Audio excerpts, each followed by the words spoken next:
Hello everyone, मैं हूं अभिषेक श्रीवास्तव। स्वागत करता हूं आप सभी का राइज इंडिया इनोवेशन एकेडमी में। अपना यूट्यूब हैंडल नेम है राइज इंडिया विद राजा। अभी हम लोग की श्रृंखला चल रही है लगातार, वो पॉलिटी की चल रही है, जिसमें हम लोग भारतीय राज्य व्यवस्था में सारे आर्टिकल समझ रहे हैं इंडियन कॉन्स्टिट्यूशन का। पिछले आर्टिकल्स में हम लोग उपराष्ट्रपति पढ़ चुके थे, उसके बाद हम लोगों ने राष्ट्रपति के बाद उपराष्ट्रपति, फिर उपराष्ट्रपति की शक्तियां क्या है संघ के प्रति, वो भी हमने समझ ली थी। ठीक है, अब हम अगला जो हम लोग का टॉपिक है वो है संसद। ठीक है, तो संसद स्टार्ट करेंगे आज से। तो संसद स्टार्ट करते ही मन में एक सवाल आता है कि संसद जरूरी क्यों है। जैसे हमारे परिवार में या जिस स्कूल में आप पढ़ते हैं, जिस कोचिंग में आप पढ़ते हैं, वहां का प्रशासन संबंधी कुछ नियम होते हैं। वैसे देश चलने के लिए कुछ नियम बनाए जाते हैं, और वो नियम जब बनते हैं उनका जो एक शेड्यूल सेट किया जाता है, वैसे ही व्यवस्था कुछ हमारी है संसद की, कि जो देश को चलने के नियम होंगे वो कौन बनाएगा। तो किसी भी राष्ट्र में सबसे इंपॉर्टेंट जो अंग होते हैं, खासकर भारत के परिप्रेक्ष्य में हम देख रहे हैं, तो हम समझेंगे कि देश को चलाने के लिए सबसे इंपॉर्टेंट जो अंग है, उसके जो पार्ट है वो क्या है। ठीक है, तो पहले की तरह ही एक ट्रायंगल ही समझ लीजिए आप।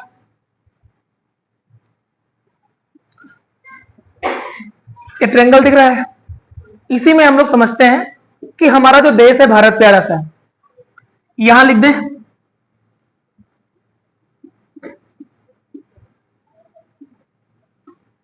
जो भारत है ना, हमारा देश चलने के लिए, इसके कानून बनाने के लिए, यहाँ पे जितने भी नियम विनियम होंगे, रेगुलेशन होंगे, सबसे संबंधित कुछ अंग हैं, उनको समझेंगे। पहला अंग का नाम क्या है? लेजिस्लेचर। भाई पहला तो किसी चीज में लेजिस्लेचर की हिंदी जो होती है वो होती है विधायिका। ठीक है, क्या होती है? विधायिका।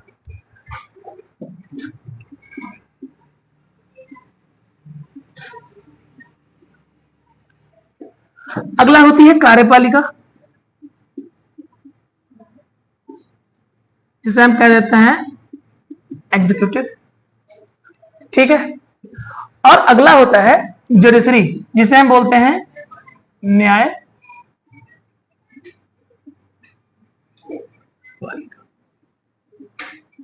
जुडिशरी। फाइनल, ये तीन अंग है। अब आप सोचिए कि अगर हम भारत में कोई कानून बनाएंगे, है ना, कोई भी कानून जब बनेगा तो कानून कहां से बनेगा? कहीं तो बैठ के बनाया जाता होगा कानून, तो बनाया जाता है कहां पे? विधायिका में। अब विधायिका का जो सबसे बड़ा चीज है, इसमें क्या है? इसमें कुछ पार्ट है। पहला पार्ट जिसे हम कहेंगे राज्यसभा। क्या कहेंगे? राज्यसभा। दूसरा इसी का पार्ट है जिसका नाम है लोकसभा, और यहां बीच में प्रेसिडेंट मतलब राष्ट्रपति महोदय होते हैं हमारे। और इन सब को अगर हम मिला देते हैं तो एक नई इकाई तैयार होती है, जिसका नाम क्या रखा हम लोगों ने? संसद। फाइनल, और यही टॉपिक है अपना आज जो हम पढ़ेंगे, यही पढ़ेंगे। चल थोड़ा समझ लेते हैं और आगे। कोई कानून बना, जैसे अभी कोई भी कानून रख लीजिए आप, अभी जीएसटी फिर से फॉर्मेशन में हुआ है ना, नया फॉर्मेट में आया है, उसी को रख लेते हैं। जब जीएसटी कानून बना होगा तो जीएसटी कानून कहां बना होगा? संसद में बना होगा, लोकसभा द्वारा उसे पास किया गया होगा संविधान संशोधन में, फिर राज्यसभा लोकसभा द्वारा दोनों साथ पास किया गया होगा। पहले लोकसभा में गया होगा या राज्यसभा में गया होगा, या राज्यसभा में गया होगा फिर लोकसभा में गया होगा, दोनों सदनों से क्या किया गया? पास किया गया होगा। पास करने के बाद राष्ट्रपति साइन किए होंगे, और जैसे ही राष्ट्रपति साइन कर देते हैं तो वो पहले क्या होता है? कच्चा मसौदा होता है, लेकिन जैसे साइन करते हैं किसमें बदल जाता है? एक्ट में। मैं फिर से आपको समझा रहा हूं, शायद समझ में ना आया हो। मैं ये कह रहा हूं कि जब भी कोई कानून बनने का एक प्रक्रिया होती है ना, तो कानून जब बनता है तो कानून बनने से पहले किसी दिमाग में उपज आती है कि यार हम ऐसा कानून हम भी बनाएं, उस देश में है तो हम क्यों ना बनाएं, हम भी बना लें। तो उसको उस समय तक एक ड्राफ्ट होता है, तो उसे एक कच्चा मसौदा क्या कहते हैं? क्या कहते हैं? कच्चा मसौदा, जिसे हम एक भाषा में बोलते हैं विधेयक। क्या बोलते हैं? ठीक, विधेयक, बिल बोलते हो ना आप लोग। जैसे ही कोई विधेयक आपके कहां पे, भाई ये दोनों सदन है, किसी भी सदन में आएगा, और जहां भी जाएगा वहां 2/3 के बहुमत से पास होगा। अब आगे हम समझेंगे, कुछ होता है सामान्य बहुमत से, कुछ होता है विशेष बहुमत से, कुछ विशेष बहुमत प्लस आधे से ज्यादा राज्यों की सहमति से। ठीक है, ये सब क्या होता है आगे कभी हम अगले क्लास में समझ लेंगे। यहाँ पे इतना समझिए कि मान लीजिए 2/3 से इसने पास कर दिया, 2/3 बहुमत से, फिर ये कहाँ जाएगा, लोकसभा में जाएगा। तो लोकसभा में इसे कितना 2/3 बहुमत से पास कर देगी, डन। और जैसे ही दोनों ने पास किया तब भी ये क्या है, तब भी ये विधेयक ही है, समझे। पास तो हो गया लेकिन विधेयक है। जैसे ही राष्ट्रपति के पास वो आएगा और राष्ट्रपति ने जैसे उस पर साइन कर दिया, विधेयक तुरंत क्या बन जाएगा, अधिनियम बन जाएगा, एक्ट बन जाएगा। फाइनल, समझ में आ रही बात। तो मतलब यहां से क्या बन के जाएगा, यहां से बन के जाएगा कानून। फाइनल, अब कोई कानून बन तो गया, तो जब बन जाएगा तो क्या यही लोग लागू करवाएंगे क्या पूरे देश में जा जाके, इतनी तो संख्या इनकी नहीं है। करवाता कौन है, वो करवाता है एग्जीक्यूटिव, कार्यपालिका। अब कार्यपालिका के भी कितने अंग होते हैं, 2 अंग होते हैं, एक होते हैं नॉन गवर्नमेंट और एक होते हैं गवर्नमेंट। गवर्नमेंट वो व्यक्ति है, सरकारी आदमी। कौन सा आदमी, सरकारी आदमी। सरकारी आदमी कैसे होता है, एक समय पे नौकरी में आता है, एक निश्चित समय में रिटायर होता है ना, जानते हैं इतनी बात। तो जो सरकारी है वो अस्थाई है, अस्थाई है, अस्थाई है, एक समय तक रहेगा, है ना। तो इसे हम बोलते हैं परमानेंट, अस्थाई। इसे बोलते हैं नॉन परमानेंट, अस्थाई। ये क्या है, ये है और ये है, ठीक, बात समझे। एक अस्थाई और एक अस्थाई। अब होता क्या है, ये अस्थाई लोग कौन है, अस्थाई लोग वो हैं मंत्री। कौन लोग हैं, मंत्री लोग। मंत्री लोग 5 साल के लिए आएंगे, एक एक उनको मंत्रालय मिल जाएगा, ये तो होता है। 5 साल के लिए आएंगे और फिर अगर जनता ने फिर से चुन के भेजा तो आएंगे, और नहीं भेजा तो नहीं आएंगे, कोई दूसरा आएगा। तो मतलब ये कैसे है, अस्थाई है। फाइनल, तो कानून बनेगा तो पहले कहां जाएगा, मंत्रालय में जाएगा, किसी मंत्रालय में। अगर मान लीजिए कि वित्त विभाग का कानून बना तो वित्त मंत्रालय में जाएगा। अब वित्त मंत्रालय में जब गया तो वहां पे कौन बैठा होगा, वहां पे उनका एक सचिवालय होगा विभाग का, उनके सचिवालय में उनके सचिव बैठे होंगे, जो कौन रहेंगे, गवर्नमेंट अधिकारी रहेंगे, आईएएस लोग होते हैं, है ना। उसके बाद क्या होगा, उसके बाद उनका एक क्रम होगा कि वो लगातार उस विभाग में नीचे क्रम पे बहुत सारे अधिकारी होंगे, तो उन्हीं के माध्यम से पूरे देश में कैसे करेंगे, लागू कराएंगे। तो यहाँ पे कानून बनेगा और यहाँ पे क्या हो जाएगा, ये लागू। फाइनल, समझ में आ रहा है। अब कोई कानून लागू तो हो गया, अब समस्या एक चीज और फंस जाती है उसमें कि जो कानून बनाया संसद ने और जो लागू हो गया, क्या वो सही है मानवों के लिए, क्या वो देश के हित में है, क्या वो मानव हित में है, क्या मानव कल्याण में है। ऐसा तो नहीं किसी के फंडामेंटल राइटों का उल्लंघन हो रहा है कहीं, ऐसा भी तो हो सकता है।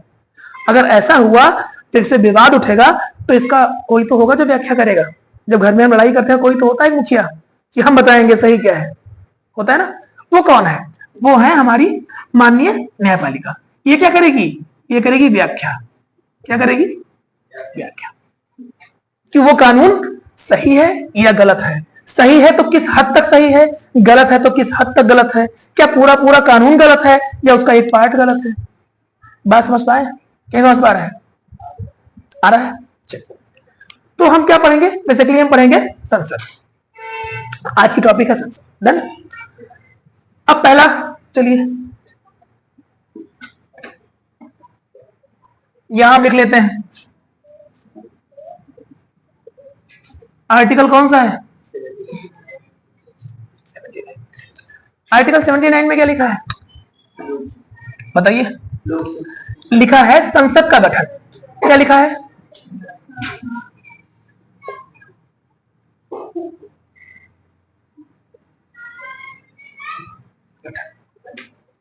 मतलब भारत का संघ का, और यहां पे क्या लिखा है, संघ के संसद का गठन लिखा है। यहां पे एक ऐसे लिख लीजिए, संघ। क्या लिखा है, संघ के संसद का गठन। फाइनल, क्योंकि बात कहां की चल रही है, केंद्र की चल रही है, समझ में आ रहा है ना। मतलब कि भारतीय संविधान कहता है का आर्टिकल 79 क्या कहता है, कहता है भारत का एक क्या होगा, संसद होगा। ठीक है, तो संसद का गठन हो गया। फाइनल पा रहे हैं, समझ पा रहे हैं, समझ पा रहे हैं। संसद किससे मिलकर बनेगी, मैंने यहां बता दिया है, लोकसभा, राज्यसभा और राष्ट्रपति, इनसे मिलकर क्या बन जाएगी, संसद बन जाएगी। समझ पा रहे हैं। अगला जो हमारा आर्टिकल है वो आर्टिकल 80।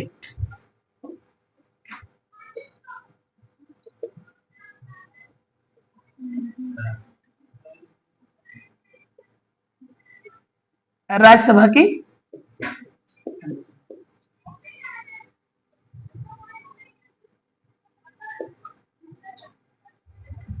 ठीक है, राज्यसभा की संरचना फाइनल। राज्यसभा की संरचना क्या है? तो पहली बात जान लीजिए कि राज्यसभा जो है वो कैसा है, अस्थाई है कि अस्थाई है?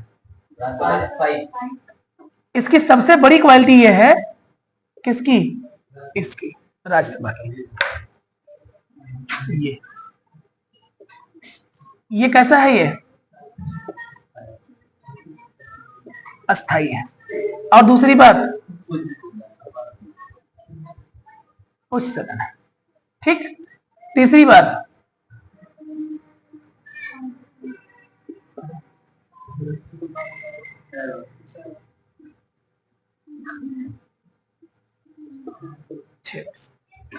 ठीक, समझो।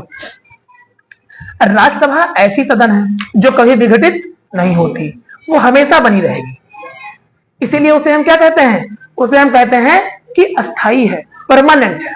क्या है? परमानेंट है। अगला क्या है? उच्च सदन है। उच्च सदन कैसे है? क्योंकि इसके जो सांसद होते हैं, जो चुन के आते हैं, जैसे उसको कौन चुनता है?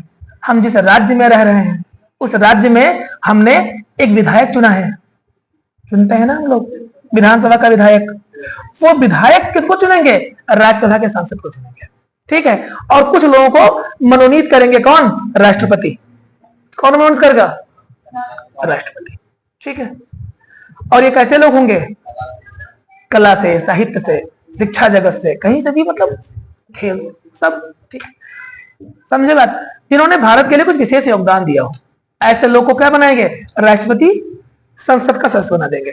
तो यहां पे कुछ कहने के लिए समझ लीजिए कि बूढ़े बुजुर्ग या कर्मठ लोग, है ना, या जो अपने लोग, उनको डायरेक्ट, ये क्यों किया गया होगा पहले भी समझ लीजिए।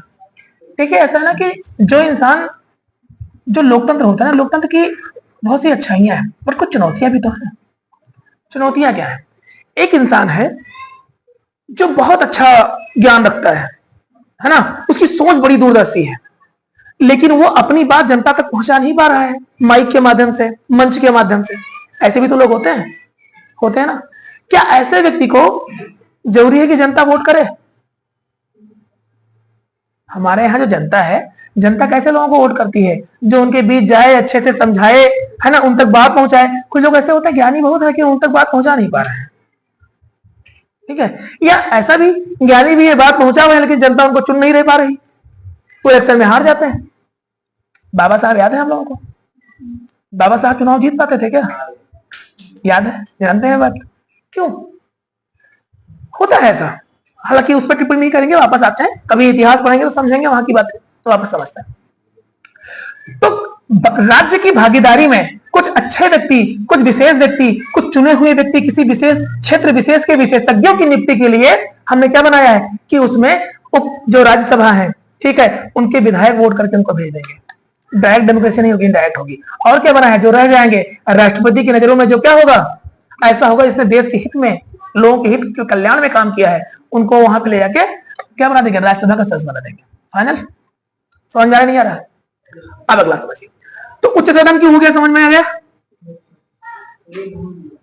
ठीक है, डन। अगला अब और समझ लीजिए। इसमें इसका जो संसद सदस्यों का कार्यकाल है वो कितना है? 6 वर्ष। ये क्या कला है? हमने तो कहा परमानेंट है। देखो, इसमें ऐसा होता है कि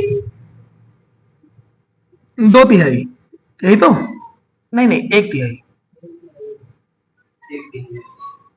1/3 2 वर्ष में। ठीक।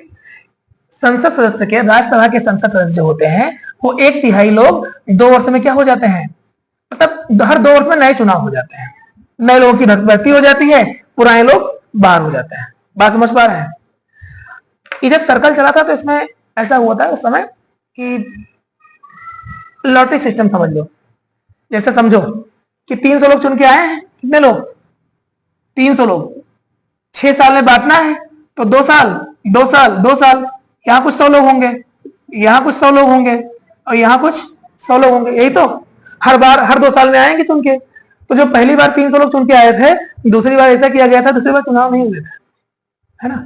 उन्हीं में से क्या हुआ था, उतने लोग बाहर हो गए थे जिनका लॉटरी मतलब निकला, नाम आ गया, वो लोग 2 ही साल का कार्यकाल करके बाहर हो गए थे, ठीक।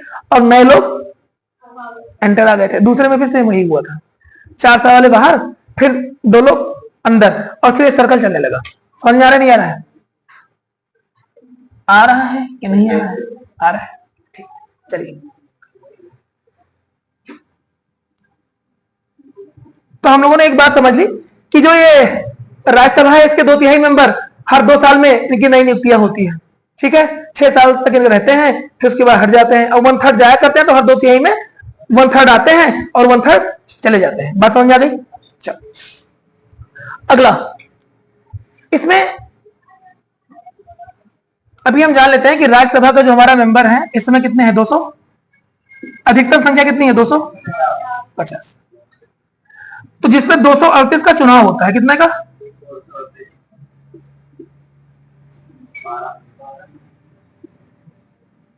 और 12 कौन होते हैं? मनोनीत होते हैं। किसके द्वारा? राष्ट्रपति द्वारा। किसके द्वारा?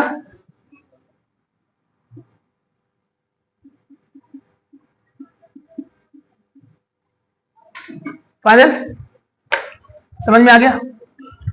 अगली बात, तो इतनी सी बात थी। और जब मनोनीत करते हैं तो किसको कर लेते हैं? आपको याद होगा, रेखा जी मनोनीत होकर आई हैं, सदन में आई हैं, सचिन तेंदुलकर आए हैं, है ना। ऐसे ही वैज्ञानिक लोग जो उस क्षेत्र में आगे रहे हैं, उनको लोग ऐसे आया करते हैं समय के साथ। डन? फाइनल?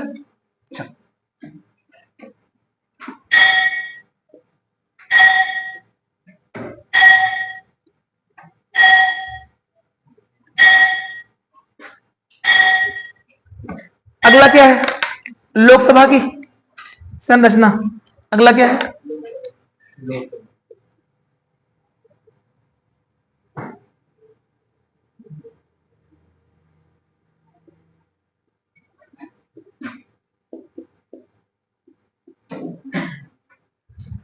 लोकसभा किससे मिलकर बनेगा? सेम। वो क्या था? उच्च सदन था, तो निम्न सदन है। वो अस्थाई था, ये अस्थाई है।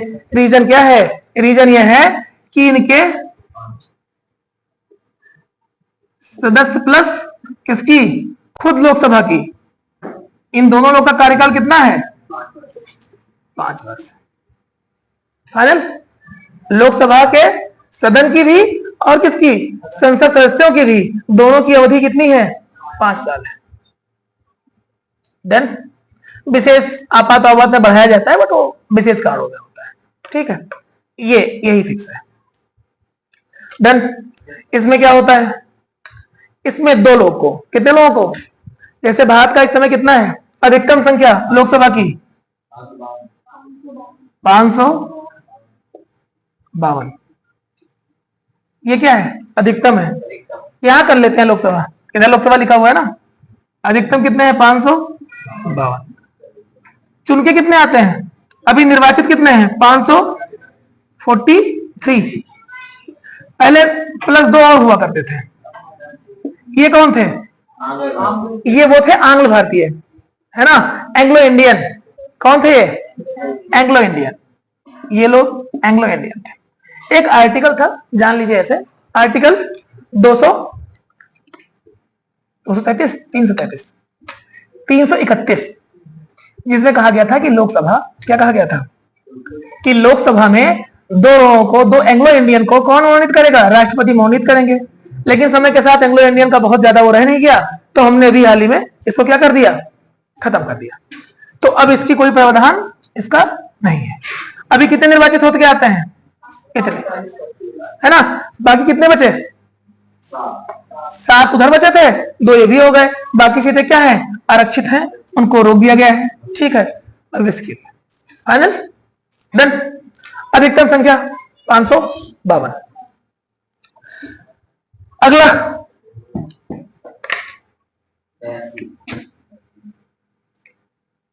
अगला है आर्टिकल 82। ये क्या कह रहे हैं? परसीमन की बात कर रहे हैं। परसीमन किसकी बात कर रहे हैं? कौन से परसीमन? राज्यों, राज्यों के परसीमन की बात कर रहे हैं। ठीक है, ये क्या होता है? ये होता है कि प्रत्येक जनगणना के बाद, कब?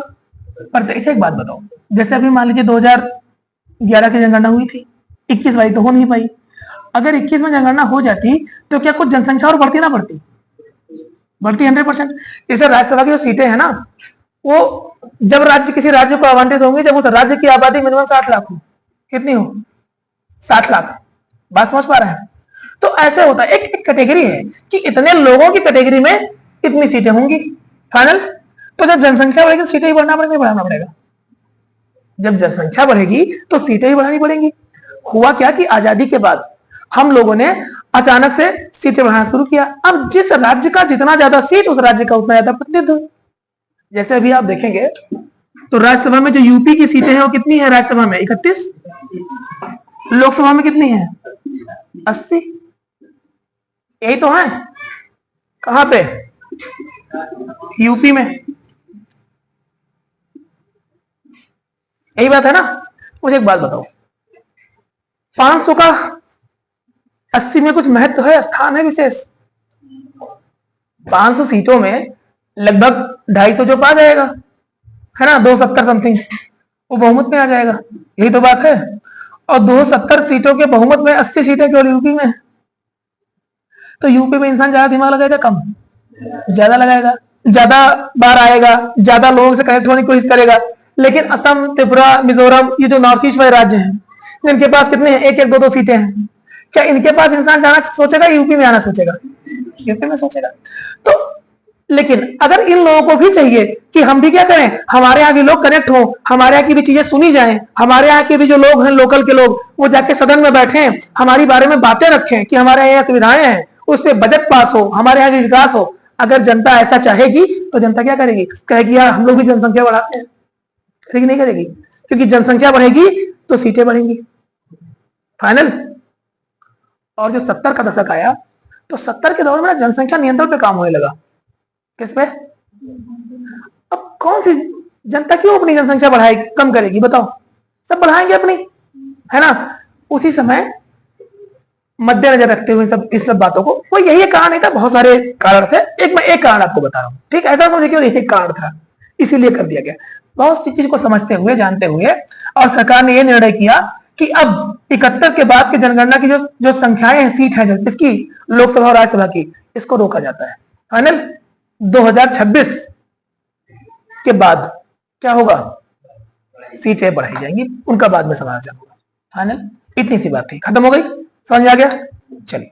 और हर जनगणना के बाद 2001 के बाद आई थिंक पसीमन हुआ था, क्षेत्रों में कटौती हुई थी उधर, है ना। चलिए, अगला कौन सा है? अगला है 83। क्या है? संसद के सदनों की अवधि। मैं पहले ही बता चुका हूं, है ना, अभी तो बता दिया। अगला है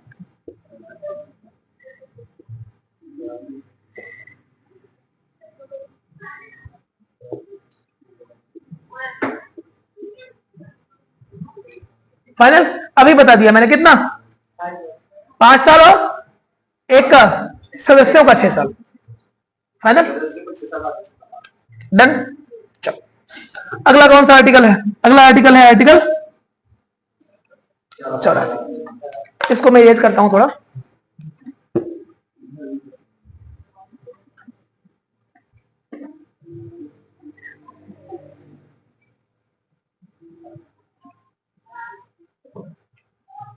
अगला है आर्टिकल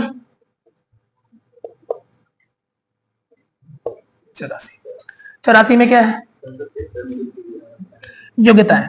योग्यताएं क्या होंगी भाई? संसद के सदस्यों की योग्यता वही होगी। देखो, पहला बात, एक निश्चित आयु पूरा कर चुका हूं।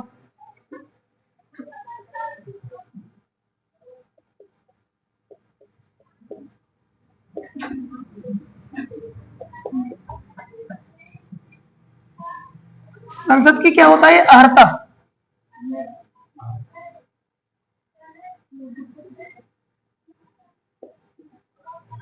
अर्हता, ये तो लिखते हैं। ठीक है। अगला, ये क्या होता है? अर्हता यह होता है कि इनकी अर्हता क्या होती है? ये होती है भाई एक निश्चित उम्र पूरा कर चुका हो, आयु उसकी। आप सब जानते हैं, तो जान नहीं भी जानते तो जान लीजिए। लोकसभा में मिनिमम एज 25 साल, राज्यसभा में 30 साल, है ना। बाकी क्या हो? भारत का नागरिक हो, है ना, दिवालिया ना हो, पागल ना हो, है ना, लाभ के पद पे ना हो, यही सब बातें होती है। फाइनल। लाभ का पद क्या है? मंत्री होना लाभ का पद नहीं है, सांसद होना लाभ का पद नहीं है, सरकारी नौकरी में होना लाभ का पद है। ठीक है, चलिए अगला आर्टिकल कौन सा है? आर्टिकल 85। इसमें क्या है? संसद के सत्र, सत्रावसान और विघटन।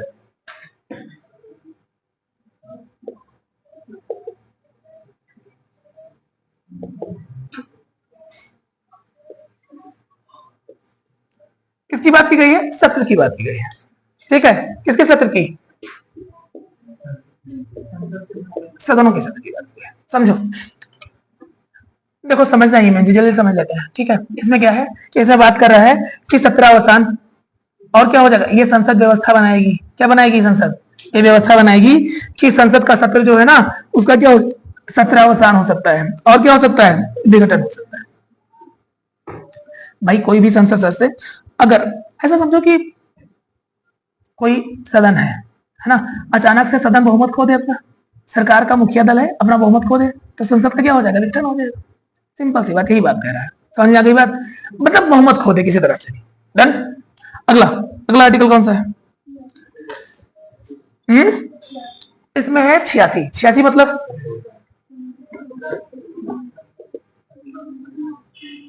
86 क्या है? इसमें राष्ट्रपति का, हाँ, सदनों में अभिभाषण, है ना।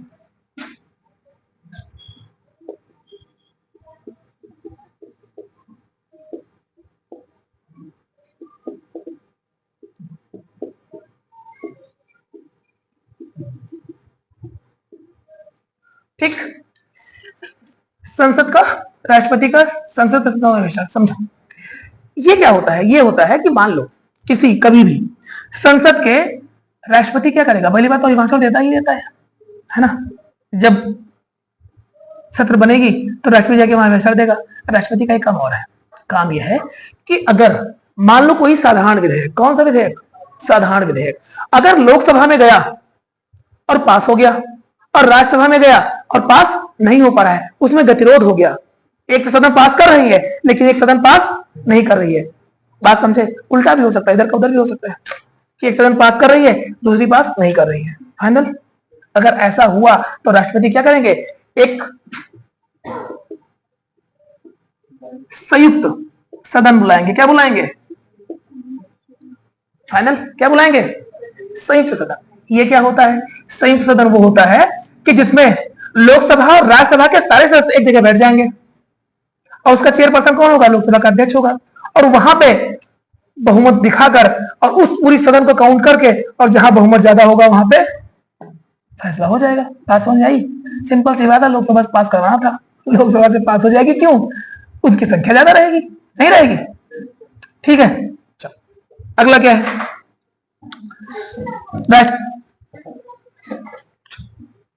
अगला है 87 ना।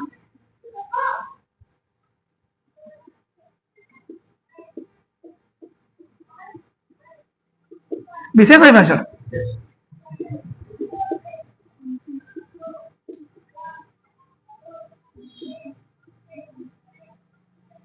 राष्ट्रपति का विशेष अभिभाषण, ये क्या होता है? राष्ट्रपति का विशेष अभिभाषण कुछ नहीं, अभिभाषण, सॉरी, अभिभाषण होता है कि जैसे नई नवेली जब जब लोकसभा चुन के आएगी तो राष्ट्रपति महोदय वहां जाएंगे और क्या करेंगे?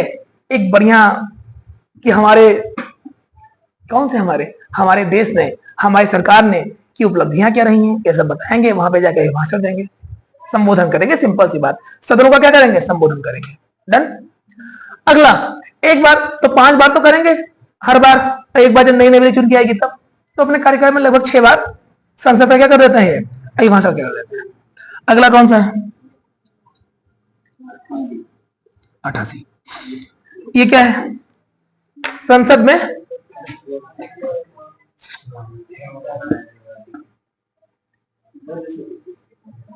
इधर ठीक।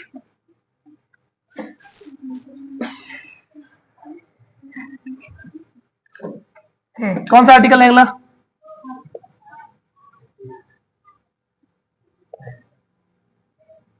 यही है। इसमें क्या है? ये बात कर रहा है महान्यायवादी की। किसकी? महा और मंत्री, इनकी बात कर रहा है ना ये। तो कोई क्या कह रहा है कि एक व्यक्ति है महान्यायवादी। ये क्या है? आप पढ़ चुके हैं, पिछले आर्टिकल में पढ़ चुके हैं ना, ठीक है। तो महान्यायवादी चाहे और मंत्री चाहे, जैसे मंत्री हो सकता है लोकसभा का हो, लेकिन मंत्री बना गया, तो मंत्री चाहे जिस सदन में चाहे उस सदन में जा सकता है। महान्यायवादी जिस सदन में चाहे उस सदन में जा सकते हैं, बैठ सकते हैं, बोल सकते हैं, भाग ले सकते हैं, लेकिन मतदान नहीं कर सकते। फाइनल, इतनी बात कर दी गई है। डन हो गया। जो बाकी बैठे वहां आराम से सुने पूरी कहानी क्या चल रही है, जो भी उनसे पूछा जाए उसका जवाब भी दें, कोई दिक्कत नहीं। अपना भी चीज रखें, तर्क रखें, लेकिन मत नहीं देंगे, ठीक है। तो किसका अधिकार नहीं है? इनको मेन अधिकार किसका नहीं है?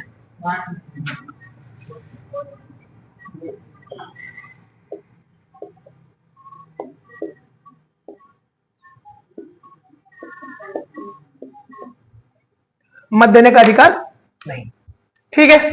डन। अगला कौन सा है? राज्यसभा का सभापति और उपसभापति। अब राज्यसभा का सभापति कौन है तो आप जानते हैं कि नहीं जानते हैं?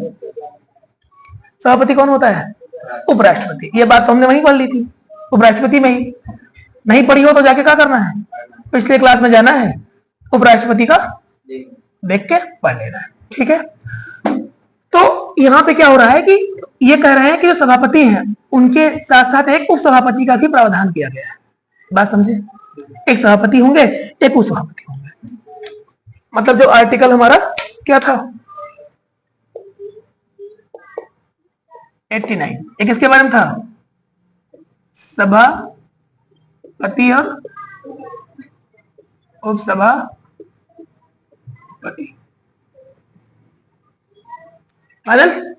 कुछ इसके बारे में था। और क्या था समझ गए? मतलब सिंपल सी बात है कि ये भारत का एक जो सदन होगी, सदन में एक सभापति होगा तो एक उप सभापति भी होगा। अगला आर्टिकल 90, ये क्या है कि उप सभापति जो है कौन? उप सभापति का पद रिक्त होना। किसका पद?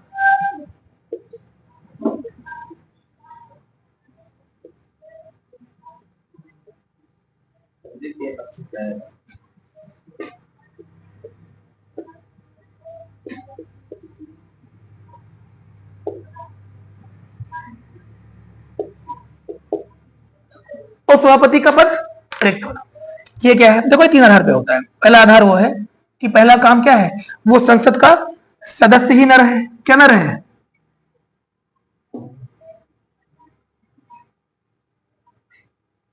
पहला काम क्या हो? संसद का क्या न रहे? सदस्य ही न रहे। दूसरा काम वो क्या कर दे? वो त्यागपत्र दे दे।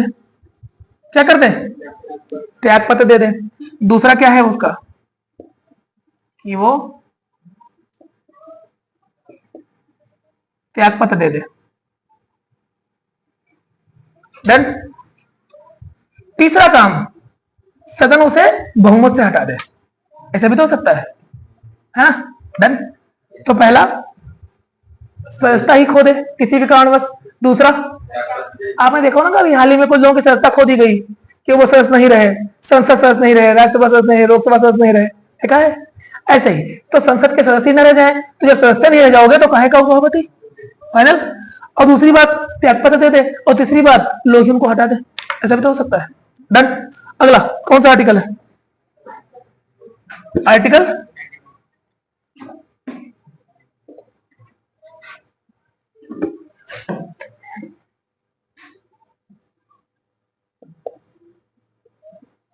91। क्या है इसमें? सभापति के पद के कर्तव्यों का पालन करने की उप सभापति की शक्ति। ये कह रहे हैं किसके?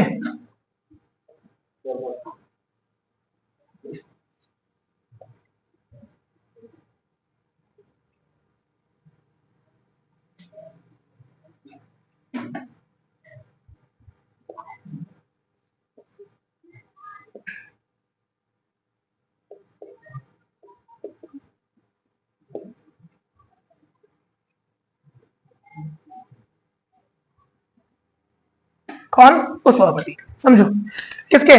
संसद के कर्तव्यों का पालन करने के लिए, सॉरी, सभापति के कर्तव्यों का पालन करने के लिए उपसभापति। देखो ऐसा है कि मान लो कि जो सभापति महोदय है वो किसी कारण नहीं है के पद का रिक्त हो जाए, वो ना रहे, वो कहीं गए हैं, तबीयत खराब हो गई है, कोई भी, जब भी वो नहीं रहेंगे तो उनके गैर मौजूदगी में ये व्यक्ति आएंगे और उनकी गद्दी पे बैठेंगे और उनका निर्वहन करेंगे, उनके कार्यों का, है ना। इतनी सी बात लिखी गई। अगला नेक्स्ट आर्टिकल क्या है? अगला है कि आर्टिकल 92। देखो जहां जहां ना कॉन्सेप्ट रहेगा समझाने वाला, वहां वहां समझेंगे, जहां जहां केवल समझ के निकलना, वहां क्या बहुत समय लगाना है ना, समझो निकलो। अगला कौन सा आर्टिकल है? अगला आर्टिकल है 92। इसमें क्या है कि सभापति और उपसभापति ना के पद से हटाए जाने का संकल्प यदि विचाराधीन हो तो उसका पीठासीन ना होना। सिंपल सी बात, इसमें क्या पढ़ोगे यार भाई? अगर आपके ऊपर ही मुकदमा चल रहा है तो आप ही न्यायालय में जज बनेंगे? नहीं बैठेंगे, सिंपल सी बात है ना। अगर आपके खिलाफ ही कोई मुकदमा चल रहा है तो आप उसमें जज नहीं हो सकते हैं, यही बात की गई है। आर्टिकल 92 में ही लिखा है, समझ जाओगे, कोई दिक्कत है नहीं है? लिख दूं या काम चल जाएगा? काम चल जाएगा, बस इतनी सी बात। अगला आर्टिकल 93, ठीक है, मैं यहां लिख दे रहा हूं।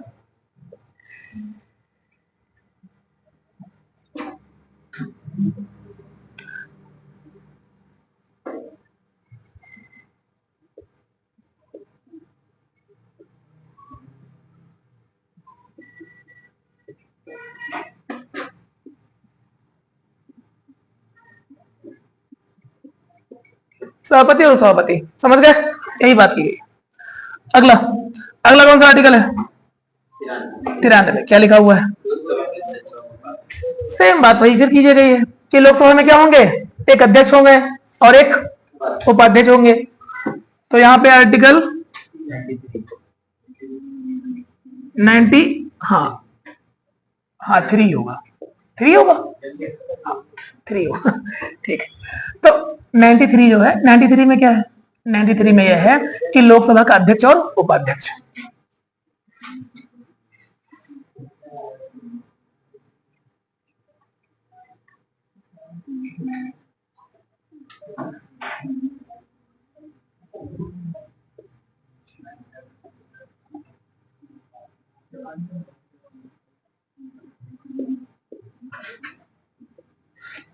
अध्यक्ष और उपाध्यक्ष, ये क्या कह रहे हैं समझो।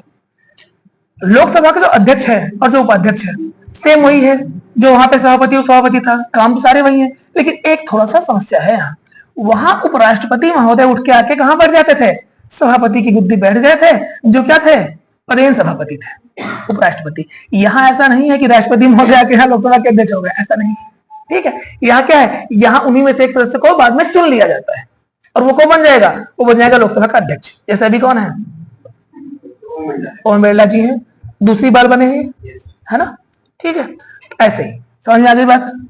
अगला आर्टिकल कौन सा है? अगला आर्टिकल है 94।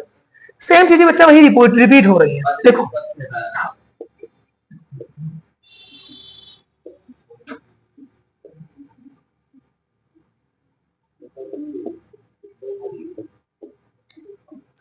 समझो, ये कह रहे हैं कि कौन सा आर्टिकल है? आर्टिकल 94।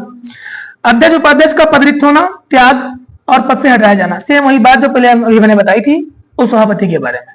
क्या किया जाएगा? इनको या तो पद से हटाया जा सकता है या तो त्याग पद दे सकते हैं, और या संसद की सदस्यता ही खो दें, अब भी हट जाएंगे। बात समझे? इन्हीं आधारों पर इनको भी हटाया जाएगा।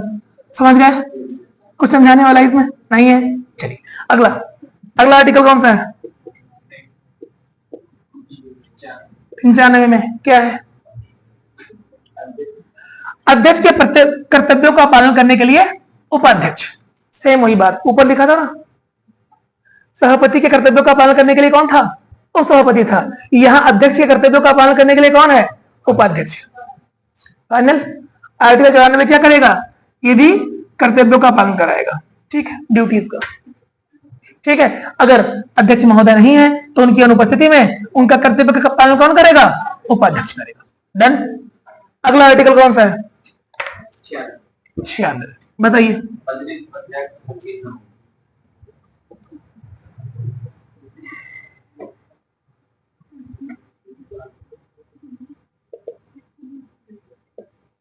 छियानवे।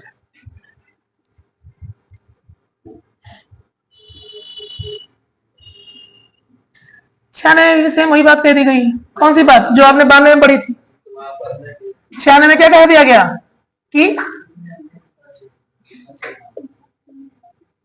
पीठासीन ना होना। कब ना होना? जब आपके ऊपर ही कोई हटाए जाने का संकल्प विचाराधीन हो। सेम बात 92 वाले में यही बात सेम रिपीट है, बस वहां पे सभापति उपसभापति लिखा है, यहाँ अध्यक्ष उपाध्यक्ष लिखा है। बात समझे? इतनी सी बात है। डन। अगला आर्टिकल 97, इसमें क्या है? सबसे इंपॉर्टेंट टॉपिक तो यही है, वेतन किसके? सभी के, अध्यक्ष उपाध्यक्ष सभापति उपसभापति सबके। कौन है? वेतन और भत्ते। ठीक है, जो कहां से दिए जाएंगे? संचित से दिए जाएंगे। ये बात यहां लिखी हुई है। अगला अगला कौन सा आर्टिकल? मतलब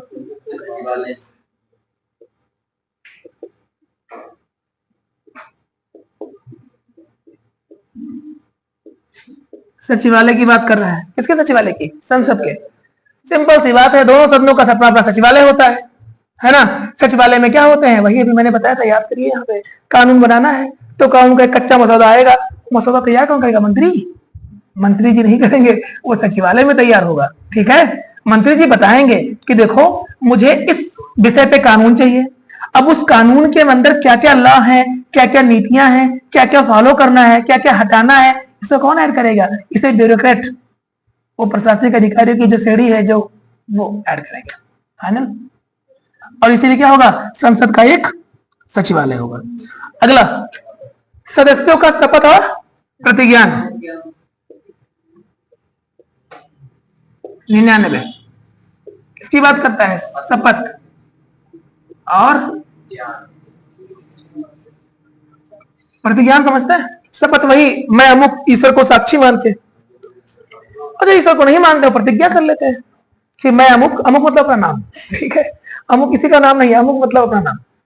मैं अमुक ये व्यक्ति, मैं प्रतिज्ञा ईश्वर को क्या करता हूँ? प्रतिज्ञा करता हूँ, या मैं प्रतिज्ञा करता हूँ ईश्वर को हटा दीजिए, अगर ईश्वर है तो शपथ लेता हूँ। ठीक है, ये कौन करेगा? संसद के सारे सदस्य करेंगे। और संसद के सदस्य जब करेंगे तो सर दिलवाएगा कौन सा इनको शपथ? राष्ट्रपति दिलवाएंगे, या राष्ट्रपति दिलवाएंगे, और या राष्ट्रपति किसी को क्या कर दें? अपना काम सौंप दे किसी व्यक्ति को कि देखो तुम मेरे प्रतिनिधि के रूप में खड़े रहना और सबको शपथ दिलाओ। कितना लंबा शपथ राष्ट्रपति दिलवाए, इतने लोग हैं, है ना। समझे बात? अधिकतर क्या करते हैं? किसी को सौंप देते हैं। फाइनल।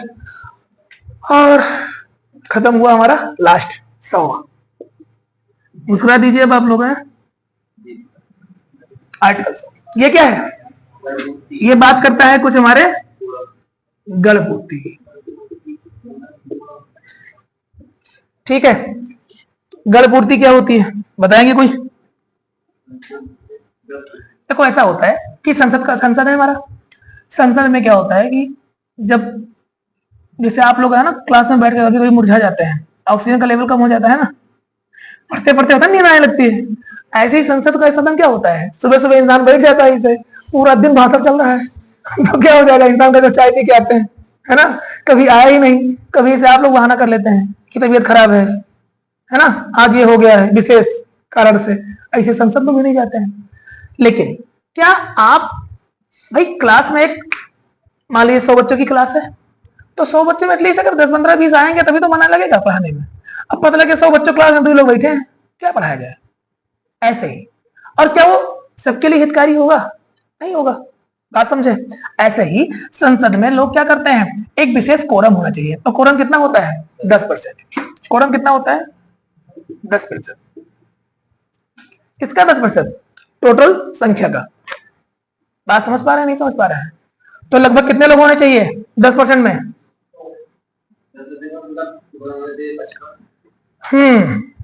बताइए। बिल्कुल लगभग 55 लोग होने चाहिए।